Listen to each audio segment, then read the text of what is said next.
Ya, terkait penyanderaan di Sydney, Australia, saat ini kami sudah terhubung dengan Yeni Wahid, anak Presiden Republik Indonesia keempat Abdurrahman Wahid atau Gus Dur. Ya, Yeni Wahid berada di Sydney untuk menghadiri perkuliahan di Universitas Sydney untuk mengenang almarhum Gus Dur. Ya, dan kami ucapkan dulu selamat siang Mbak Yeni.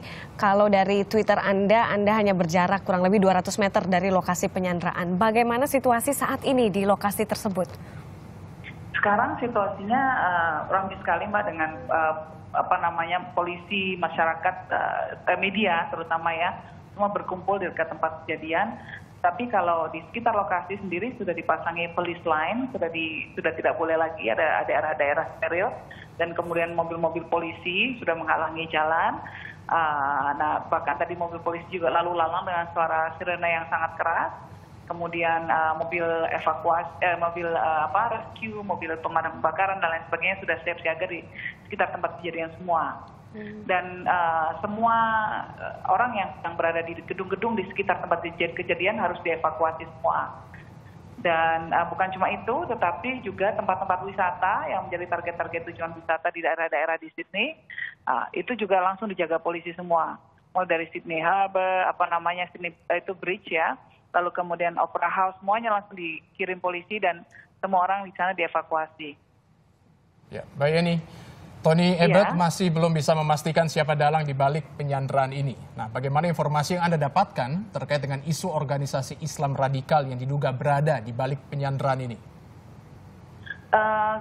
Kita tidak tahu ya, sampai sekarang juga belum tahu. Komunikasi saya dengan anggota Australian Federal Police juga sama.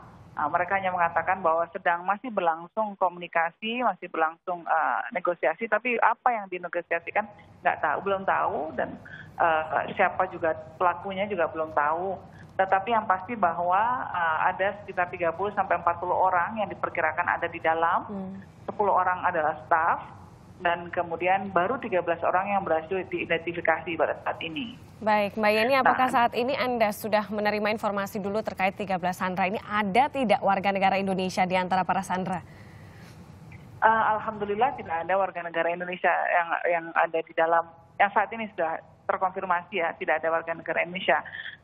Dan pada saat ini Pak Konjen kita di sini, Pak Yayan Mulyana, juga melakukan langkah-langkah antisipatif dan langkah-langkah responsif untuk memastikan bahwa semua warga negara Indonesia tidak melakukan kegiatan-kegiatan yang bisa memancing adanya backlash atau serangan dari kelompok ekstrim kulit putih di Australia.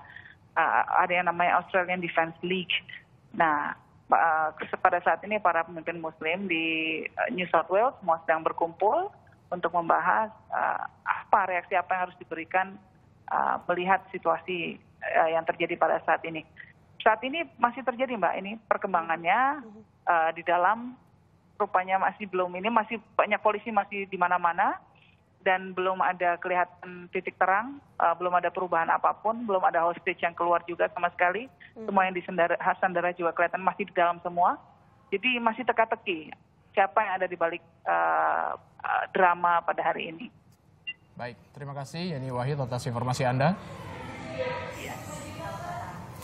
Ya, sampai saat ini memang belum bisa diketahui pasti ya. Betul. Nah, ini pelakunya jumlahnya pun juga ada yang bilang 2, ada yang mungkin lebih dari itu. Dan jumlah di dalamnya yang disandra itu juga jumlahnya masih belum jelas berapa banyak. Tapi yang paling penting itu tadi yang sudah dikatakan bahwa memang sampai saat ini belum ada atau tidak ada salah satu pun warga negara Indonesia yang berada di dalam tempat penyanderaan tersebut. Itu yang akan kita tunggu. Kita harap saja ini tetap berlangsung dan negosiasinya juga berjalan dengan lancar. Titik terangnya langsung kelihatan. Baik.